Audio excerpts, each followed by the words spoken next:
Assalamualaikum warahmatullahi wabarakatuh. Salam sejahtera untuk kita semua. Om Swastiastu, Namo Buddhaya, salam kebajikan, Rahayu. Selamat pagi dan selamat datang Ibu Bapak sekalian di acara Merdeka Belajar episode ke-15 yang bertemakan kurikulum Merdeka dan platform Merdeka Mengajar yang tentunya dipersembahkan oleh Kemendikbudristek. Saya Widya Saputra, saya izin memandu acara hari ini dengan tetap memakai masker Ibu Bapak dan tidak bosan-bosannya saya mengingatkan kembali jangan pernah lengah karena pandemi masih belum selesai. Jadi mari bersama-sama kita tetap mematuhi protokol kesehatan dengan tetap menjaga jarak, menjauhi kerumunan, mencuci tangan dengan sabun di air mengalir dan tetap memakai masker. Dan telah hadir bersama kita pada pagi hari ini yang kami hormati Menteri Pendidikan Kebudayaan Riset dan Teknologi Mas Menteri Nadiem Anwar Makarim. Mas Menteri apa kabar? Sehat selalu Mas? Sehat, Alhamdulillah. Apa kabar, Mbak Widya? Alhamdulillah baik juga Mas Menteri hatur nuhun. Nah, Ibu dan Bapak, peluncuran Merdeka Belajar episode ke-15 ini merupakan hasil kolaborasi erat nih antara dua unit utama di lingkungan Kemendikbudristek. Makanya saya sapa juga nih pagi hari ini ada Kepala Badan Standar Kurikulum dan Asesmen Pendidikan Bapak Anindito Aditomo. Pak Nino, apa kabar Pak? Halo, selamat pagi. Alhamdulillah, kabar baik. Alhamdulillah baik. Dan juga Direktur Jenderal Guru dan Tenaga Kependidikan Bapak Iwan Syahril. Selamat pagi Pak Iwan, sehat selalu Pak. Selamat pagi, terima kasih Mbak Widya. Alhamdulillah, semuanya sehat-sehat, semuanya memakai batik yang kece-kece. Dan saya ingin juga menyapa selamat pagi kepada pimpinan dan anggota Komisi 10 DPR RI, pimpinan kementerian lembaga terkait, pemerintah daerah, organisasi kemasyarakatan, organisasi dan asosiasi profesi guru, penyelenggara pendidikan, organisasi internasional dan mitra pendidikan, perguruan tinggi dan organisasi keilmuan. Dan tentunya tidak lupa Ibu dan Bapak pendidik dan tenaga kependidikan di seluruh Indonesia yang sudah bergabung, serta para hadirin semua. Semoga kita selalu berada dalam lindungan Tuhan Yang Maha Esa. Amin. Bapak Ibu sekalian, izin saya menjelaskan sedikit tentang episode ke-15 ini. Hasil dari studi nasional maupun internasional menunjukkan bahwa Indonesia sudah cukup lama mengalami krisis pembelajaran. Selain itu, kesenjangan kualitas pendidikan yang curam di antar wilayah dan kelompok sosial juga masih menjadi tantangan di Indonesia. Nah, situasi tersebut diperparah dengan pandemi COVID-19 yang mengubah secara drastis proses belajar dan mengajar. Nah, untuk mengatasi situasi tersebut diperlukan perubahan yang sistemik dalam meningkatkan kualitas guru, kepala sekolah atau madrasah yang merupakan faktor kunci dalam upaya transformasi pembelajaran. Melalui Merdeka Belajar ke-15 ini, Kemendikbudristek berupaya untuk mensosialisasikan dua perangkat penting untuk memulihkan dan mendukung proses belajar mengajar dengan meluncurkan kurikulum Merdeka dan platform Merdeka Mengajar. Sosialisasi ini diharapkan dapat meningkatkan partisipasi satuan pendidikan dalam upaya pemulihan pembelajaran, membantu mengakselerasi kualitas pendidikan kita, serta memberikan solusi atas hambatan yang dialami ibu dan bapak guru dalam menjalankan perannya sebagai pendidik. Dan untuk mengawali acara kita pada pagi hari ini, saya ingin mengundang Menteri Pendidikan Kebudayaan Riset dan Teknologi untuk memberikan paparan. Silahkan Mas Menteri. Terima kasih. Assalamualaikum warahmatullahi wabarakatuh. Salam sejahtera bagi kita semua. Om Swastiastu, Namo Buddhaya, salam kebajikan, Rahayu.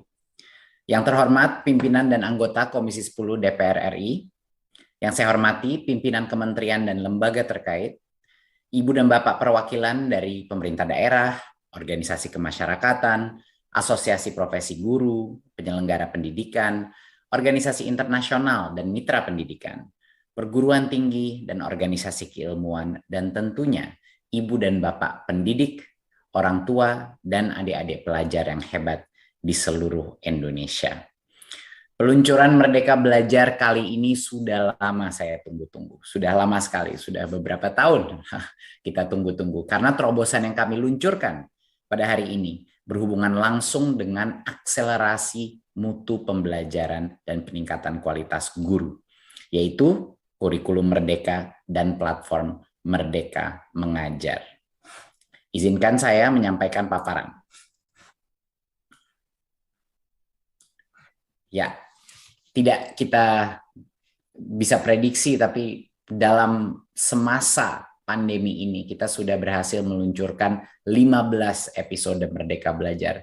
Kami merasa sangat beruntung bahwa tim kami terus termotivasi walaupun dengan semua tantangannya, tapi kami terus memperjuangkan transformasi Merdeka Belajar walaupun dengan segala tantangan pandemi, dan hari ini dengan senang hati kita akan memaparkan episode ke-15, salah satu episode terpenting, yaitu kurikulum Merdeka dan platform Merdeka Mengajar. Kita semua sudah tahu bahwa Indonesia mengalami krisis pembelajaran. Ini sudah kita alami dalam 20 tahun terakhir. Kita dalam angka tes PISA, yaitu tes internasional yang mengetes numerasi, literasi, dan sains, kita mengetahui bahwa kinerja kita relatif ke negara-negara lain masih sangat perlu diperbaiki. Ya, tidak ada peningkatan yang signifikan dalam 10-15 tahun terakhir, dan 70% siswa usia 15 tahun kita ada di bawah kompetensi minimum untuk membaca dan untuk matematika. Ini makanya kita harus menyebut ini sebagai suatu krisis, dan suatu krisis membutuhkan solusi-solusi yang juga luar biasa untuk bisa mengejar ketertinggalan kita. Berikut. Nah, krisis pembelajaran ini menjadi lebih parah lagi pada saat kita mengalami COVID, pada saat kita pindah kepada learning online.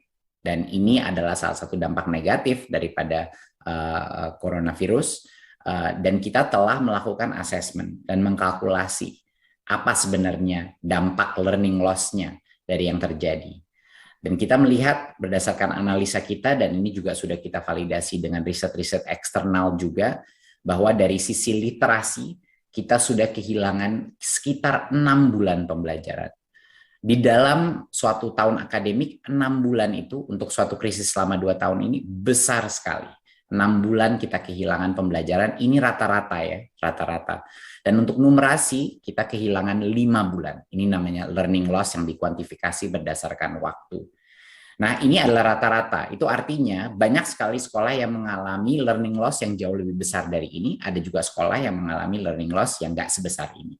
Tetapi ini menunjukkan bahwa kalau rata-ratanya saja sudah 5-6 bulan, kita bisa bayangkan daerah-daerah yang paling terpencil, learning loss mereka bisa mencapai 8 bulan, bahkan 10 bulan. Dan ini adalah suatu angka yang sangat signifikan.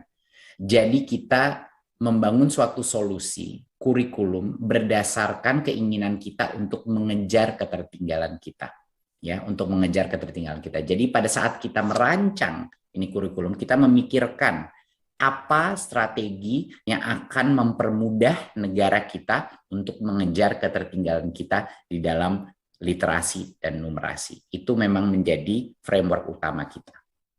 Berikut. Tapi ada suatu kabar yang cukup gembira dan cukup mengejutkan. Apa itu? Di awal pandemi, kita meluncurkan yang namanya kurikulum darurat. Kurikulum darurat itu sebenarnya langkah pertama ke arah tujuan kita, yaitu kurikulum merdeka. Apa sih yang kita lakukan di kurikulum darurat itu? Kita menurunkan jumlah materi secara drastis agar para pelajar dan pengajar itu bisa fokus untuk mendalami topik-topik yang paling esensial. Jadi kita masih menggunakan K13, kurikulum K13, tetapi kita sederhanakan secara drastis. Apa yang terjadi setelah itu? Ini kita berikan pilihan kepada sekolah-sekolah di seluruh Indonesia menggunakan ini. Ternyata tanpa kita mengharapkan begitu besar, ternyata 31,5% sekolah kita pindah menggunakan kurikulum darurat. Ini tidak dipaksa, kita memberikan tawaran kepada mereka. Mereka melihat, wah, ini kurikulum darurat jauh lebih sederhana. Saya bisa fokus dan saya bisa adaptasi kepada sistem online, tidak terbebani dengan begitu banyak materi.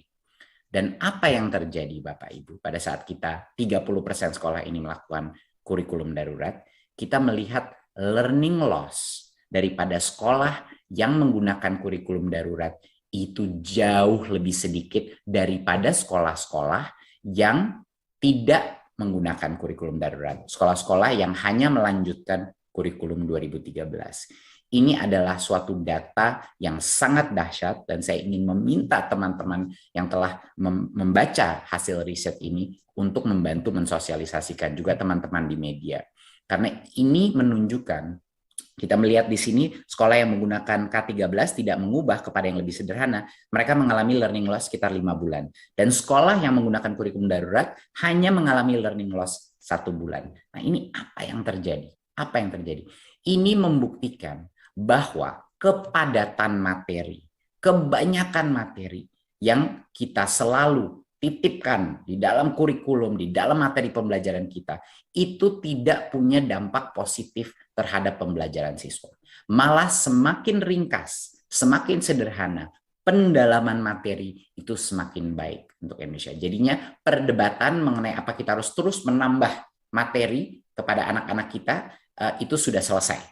Sekarang waktunya kita punya kurikulum yang ringkas, sederhana, dan lebih fleksibel untuk bisa mendukung learning loss, recovery, dan untuk menghasilkan mengejar ketertinggalan kita relatif ke negara-negara lain. Berikut.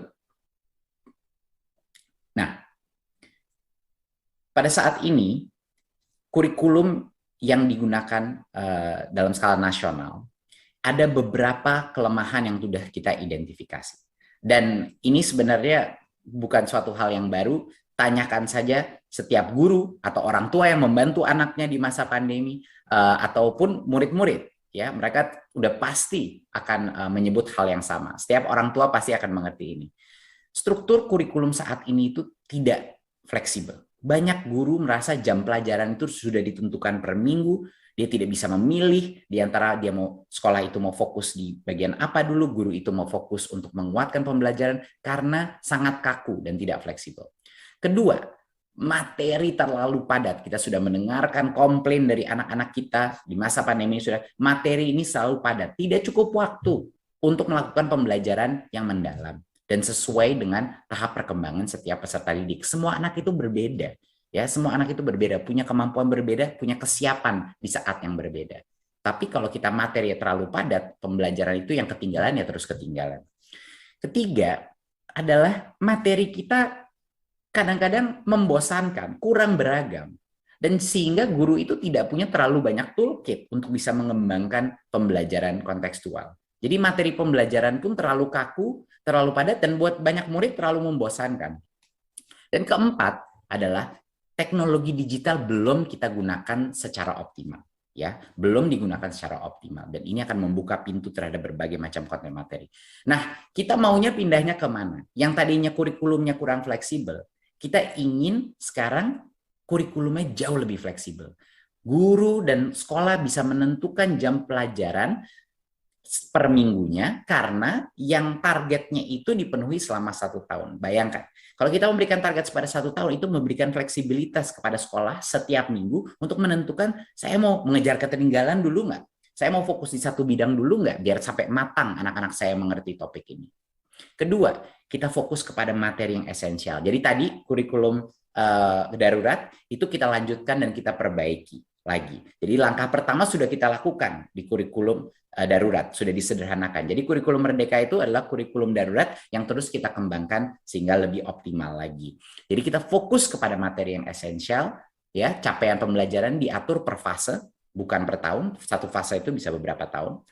Dan ketiga, kita memberikan keleluasan para guru untuk menggunakan berbagai macam perangkat ajar yang sesuai dengan kebutuhan masing-masing peserta didik, ya, memberikan jauh lebih banyak keleluasaan, dan kita memberikan dukungan digital, suatu aplikasi yang akan kita bicarakan nanti sebagai referensi bagi guru untuk terus mengembangkan praktek mengajar secara mandiri dan berbagi praktek baik. Jadi ini adalah perubahan yang cukup besar, dan kita harapkan ini adalah sebenarnya ujungnya berawal dari guru, dan ini adalah untuk guru, biar fleksibilitas dalam situasi pembelajaran bisa meningkat.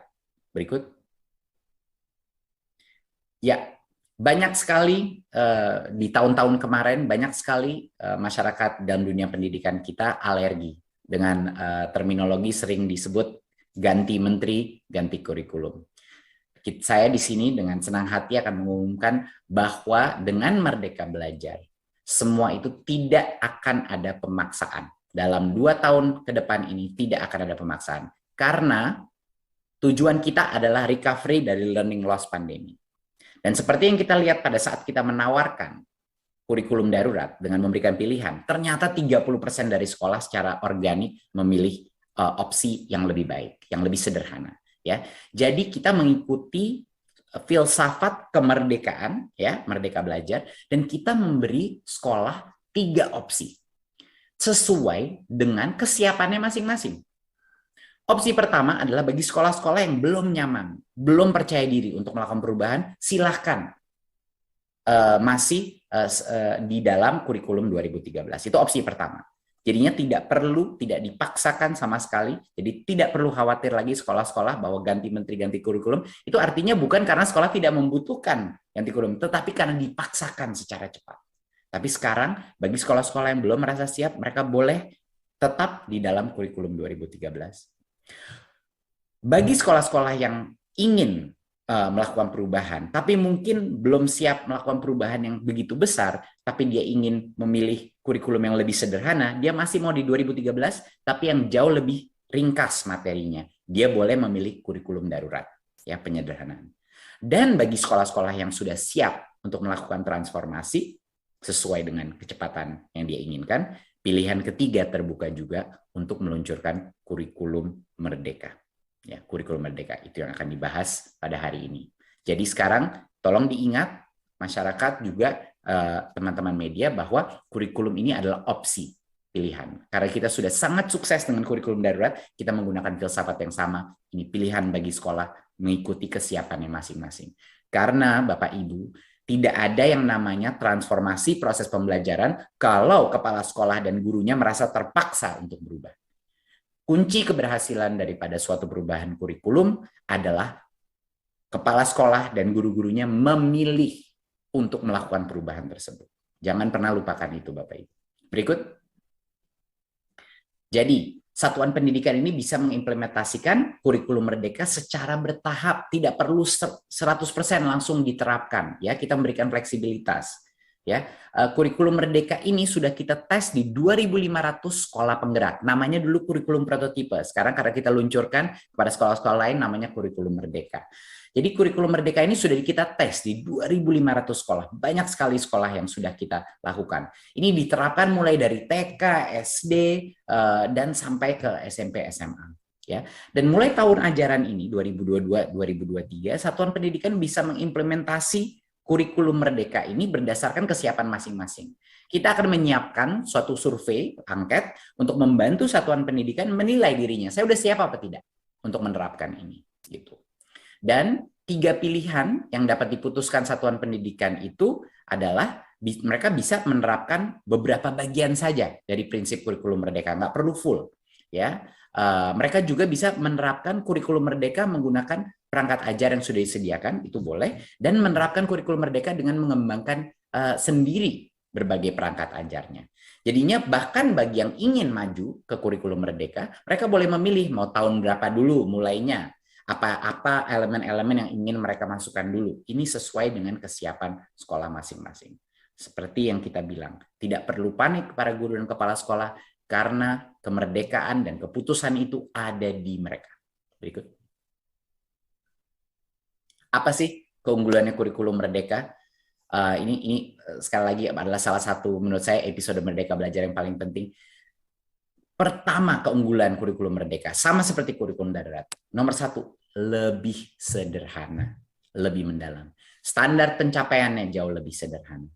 Materinya lebih sedikit sehingga itu memberikan waktu untuk guru mendalami setiap konsep. Karena itu yang penting. Bukan kelebaran daripada materi, tetapi kedalaman yang menjadi fokusnya. Ya, dan juga dibuat bahasa daripada standar pencapaian pun jauh lebih mudah dimengerti. Kita banyak berdiskusi dengan guru-guru di mana standar pencapaian pun banyak guru tidak mengerti karena terlalu rumit. Berbagai macam standar-standar pencapaian, ada matriks, ada berbagai macam kompetensi yang dengan bahasa yang cukup akademis. Jadi kami merubah ini dengan membawa guru-guru untuk membantu kita mereformulasi apa itu standar-standar pencapaian dalam kurikulum, sehingga sesuatu itu diberikan input dari guru untuk guru. Itu yang penting sebenarnya, karena yang menggunakan ini adalah guru ujung-ujungnya. Ya, jadi sekolah-sekolah tidak perlu terburu-buru dalam menyelesaikan materi, tidak perlu selalu pindah-pindah walaupun anaknya belum mengerti. jadi lebih menyenangkan, lebih menenangkan juga bagi para murid-murid. Tidak stres mereka terus karena mereka belum mengerti satu konsep, sudah dipaksa pindah ke konsep berikutnya. Berikut, keunggulan kedua daripada kurikulum merdeka adalah ya kemerdekaannya sendiri, otonomi yang diberikan. Ya, saya berikan beberapa contoh. Di dalam program SMA sekarang tidak ada lagi program peminatan, ya, untuk yang memilih kurikulum merdeka. Ya, tidak ada lagi jurusan, ya, kejuruan atau peminatan yang dulu namanya. Peserta didik bisa memilih mata pelajaran sesuai minat, bakat, dan aspirasinya di 2 tahun terakhir SMA. Ini salah satu keputusan atau choice atau pemilihan yang bisa diberikan kemerdekaan bagi anak-anak kita yang sudah mulai masuk dalam umur dewasa untuk bisa memilih. Berarti dia tidak terkotak-kotak kepada misalnya IPA atau IPS saja. Mereka bisa memilih sebagian IPA, materi mata pelajaran IPA, sebagian IPS, dan itu adalah suatu hal yang sudah dilakukan di banyak sekali program-program kurikulum internasional, sudah banyak sekali program-program di negara-negara maju yang memberikan pilihan bagi anak-anak kita karena dari kecil mereka sudah dibiasakan untuk bisa memilih dan akuntabel akan keputusannya dia. Dan guru ini diberikan hak untuk mundur apa maju di dalam kurikulum itu, di dalam suatu fase, sesuai dengan tahap pencapaian dan perkembangan murid-muridnya. Ini adalah suatu perubahan yang luar biasa diminta oleh semua guru. Banyak sekali guru-guru yang komplain kepada saya, bahwa walaupun anak-anaknya belum siap maju ke depan, dan makanya kita melihat survei, banyak sekali anak-anak kita di daerah-daerah yang lebih tertinggal itu udah tertinggal 2 tahun bahkan pembelajarannya. Ya, karena guru itu terpaksa untuk terus maju tanpa memikirkan siapa yang ketinggalan. Jadinya guru ini bisa memilih, kalau misalnya guru itu merasa dia mau lebih cepat, itu bisa. Kalau guru itu merasa dia mau pelan-pelan dikit untuk memastikan nggak ada yang ketinggalan, juga bisa. Dan sekolah di dalam kurikulum merdeka ini, sekolah ini diberikan kewenangan untuk mengembangkan kurikulum itu, ya, untuk mengembangkan kurikulum itu sesuai dengan karakteristik sekolah tersebut.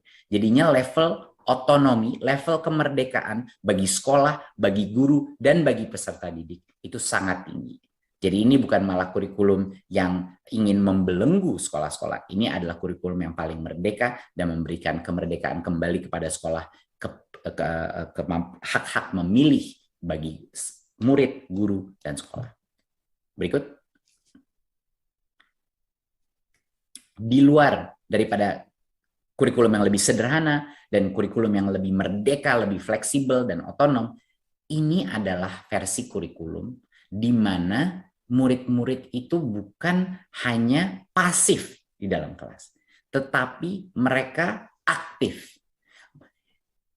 Jenis-jenis aktivitas yang dilakukan dalam kurikulum ini banyak sekali yang project based. Banyak sekali yang project based. Kita memberikan ruang di dalam waktu kelas untuk project based yang sangat besar. Karena satu, kenapa relevan? Karena ini adalah skill-skill yang akan dibutuhkan anak itu pada saat dia keluar. Dia harus bisa bekerja secara kelompok.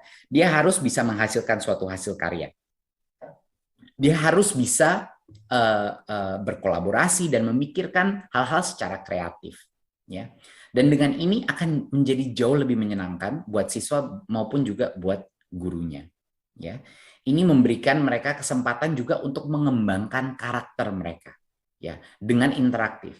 Kita sering komplain bahwa anak-anak kita mungkin tidak benar-benar mengerti apa dan belum mendarah daging konsep Pancasila, atau belum mendarah daging konsep-konsep seperti budi pekerti dan lain-lain. Yaitu alasannya karena ya kalau mereka membaca itu saja di dalam buku teks, ya tentu saja tidak akan terserap. Mereka harus bisa mengimplementasikannya dengan tindakan nyata. Itulah makanya project based learning menjadi komponen yang sangat penting dan juga jauh lebih menyenangkan sehingga anak-anak merasa sekolah itu jauh lebih interaktif. Jauh lebih interaktif dari sekarang. Pasif saja dengerin guru lalu dites di akhirnya. Ya jelas, kalau anak-anak kita tidak mengasosiasikan sekolah dengan sesuatu yang menyenangkan, yang interaktif, di mana mereka merasa mereka itu penting dalam proses pembelajaran itu, di dalam ruang kelas, ya anak itu akan selalu mengasosiasikan sekolah dengan suatu hal yang negatif. Dan dia tidak mungkin akan menjadi pembelajar sepanjang hayat. Jadi ini adalah elemen ketiga yang terpenting untuk bukan hanya pendidikan skill-skill masa depan dia, bekerja di dalam knowledge economy, di mana ada digital revolution dan lain-lain, dia bisa berkolaborasi, kreativitas, dan critical thinking, tetapi juga pendidikan karakter dia. Karena ini disinilah karakter akan dibangun dengan bekerja sama gotong royong dengan teman-temannya, dengan gurunya untuk melakukan proyek-proyek dalam lingkungan, ya, proyek-proyek climate change, proyek-proyek kebinekaan untuk membangun rasa toleransi antara suku, antara agama, proyek-proyek kesehatan untuk mengerti dampak kesehatan pada dirinya, literasi digital dan lain-lain. Semua proyek-proyek yang penting, yang relevan dan yang aktif. Berikut.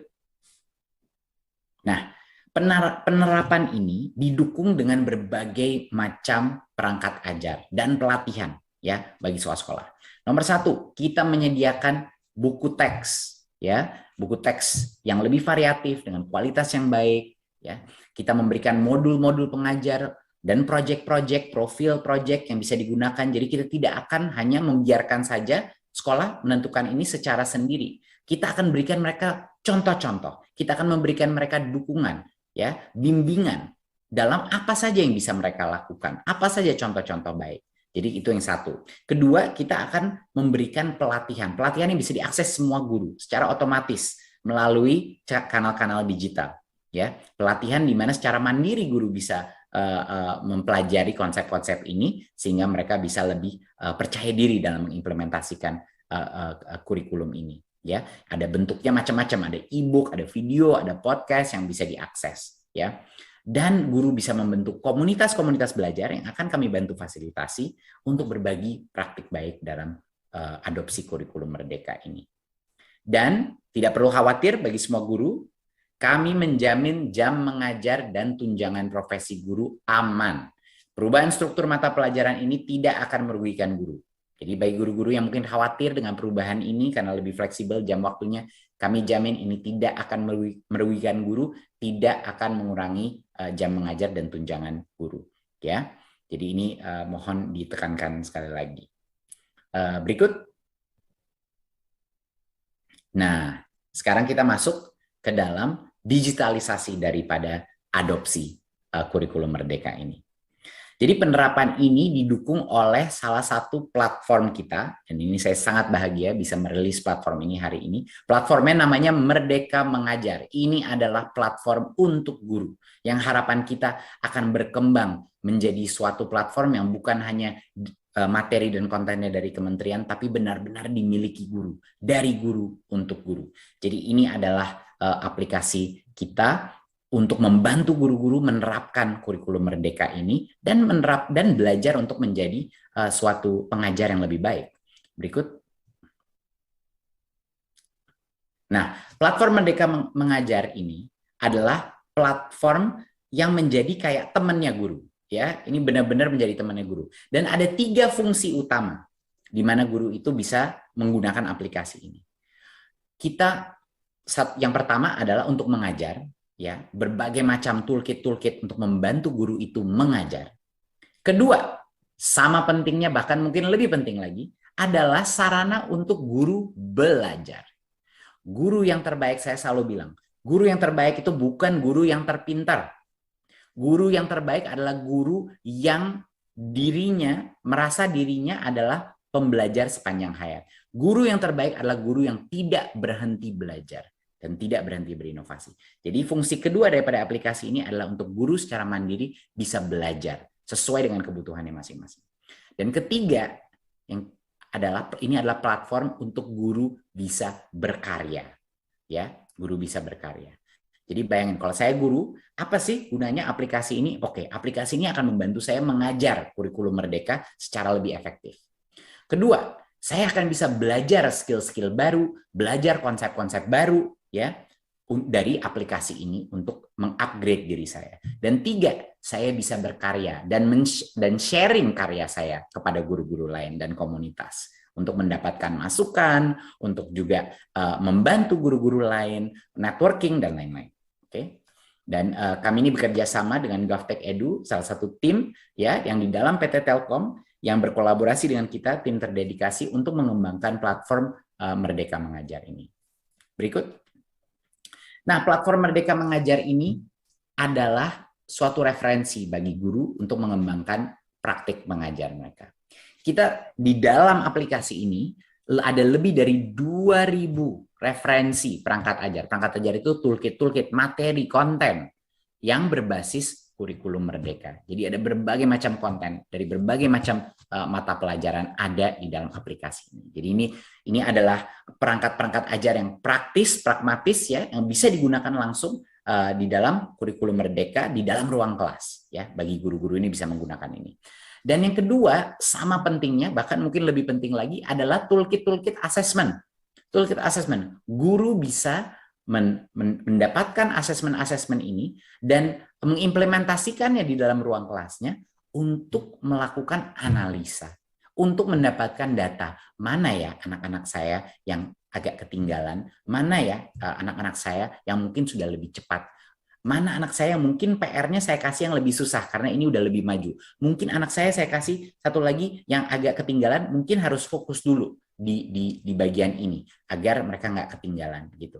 Jadinya ada toolkit assessment yang bisa dilakukan oleh semua guru bagi murid-muridnya, diberikan assessmentnya, dan itu memberikan data bagi guru untuk melakukan segmentasi atau personalisasi daripada kelas dia. Jadi ini akan sangat membantu guru untuk mengetahui kelas saya di mana sih levelnya, ini murid di level mana sih sebenarnya di bidang numerasi dan literasi.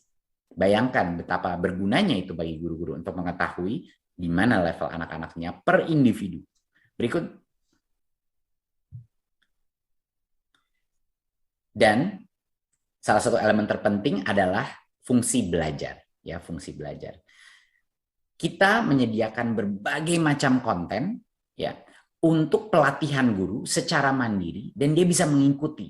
Ada video-video, ada berbagai macam konten untuk guru-guru bisa mengupgrade dirinya secara mandiri. Kenapa secara mandiri itu penting? Karena setiap guru punya kebutuhan upgrading yang beda-beda. Setiap guru punya interest untuk mengembangkan bagian daripada kompetensinya yang berbeda-beda. Dan bukan hanya pembelajaran dan upgrading kompetensinya guru, tetapi juga video-video yang akan menginspirasi guru. Untuk menginspirasi guru untuk berubah mindset-nya. Misalnya berubah mindset terhadap keterpihakan kepada murid.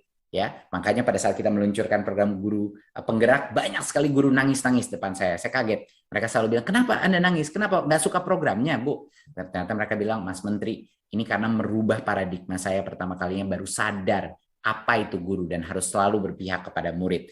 Bukan sebagai administrator pendidikan, tetapi sebagai benar-benar sebagai fasilitator proses pembelajaran untuk keterpihakan pada murid. Jadi bukan hanya pelatihan-pelatihan yang ada di dalam platform ini, tetapi juga banyak sekali video-video inspirasi yang akan mengembangkan mindset dan motivasi daripada guru-guru kita.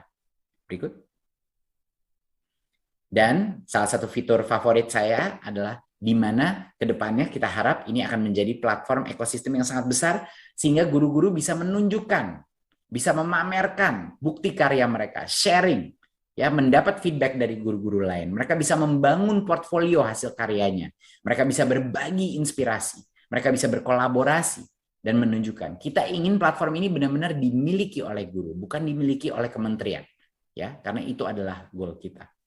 Jadinya bukan hanya mengajar, bukan hanya belajar, tapi juga guru-guru bisa aktif menciptakan konten. Ya, user generated content, menunjukkan portfolionya, menunjukkan hasil karya siswanya, menunjukkan apa yang dia lakukan di dalam ruang kelasnya. Luar biasa. Ini menurut saya ini potensinya sangat besar bagi guru-guru untuk berpartisipasi secara aktif di dalam kolaborasi.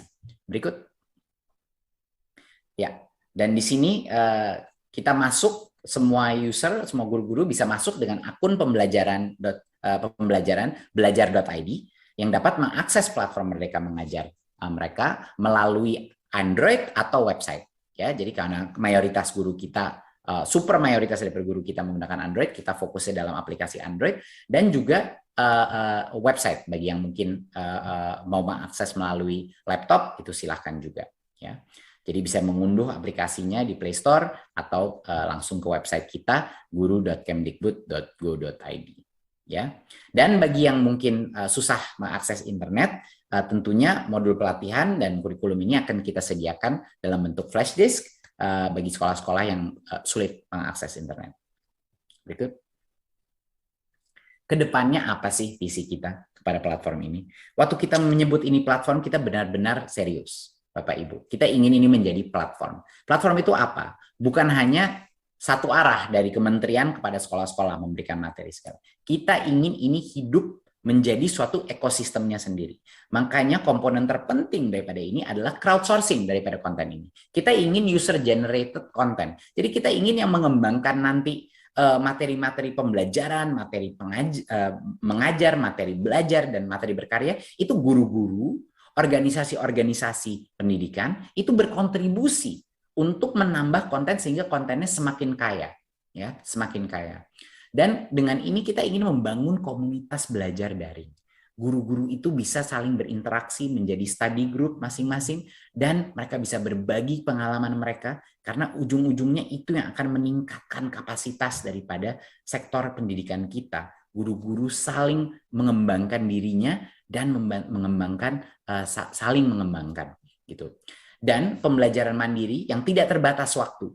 Ya, saat ini banyak sekali guru-guru selalu terbatas. Mereka mungkin nggak bisa ikut pelatihan, atau nggak punya anggaran untuk transport, atau mereka schedule-nya tidak tepat. Dengan pembelajaran mandiri, kita mengharapkan semua guru yang termotivasi akan bisa mengupgrade kompetensi dirinya melalui online university yang telah kita bangun di dalam aplikasi ini. Jadi benar-benar seperti online university, di mana setiap topik sesuai dengan kemauan dia bisa mengupgrade dirinya.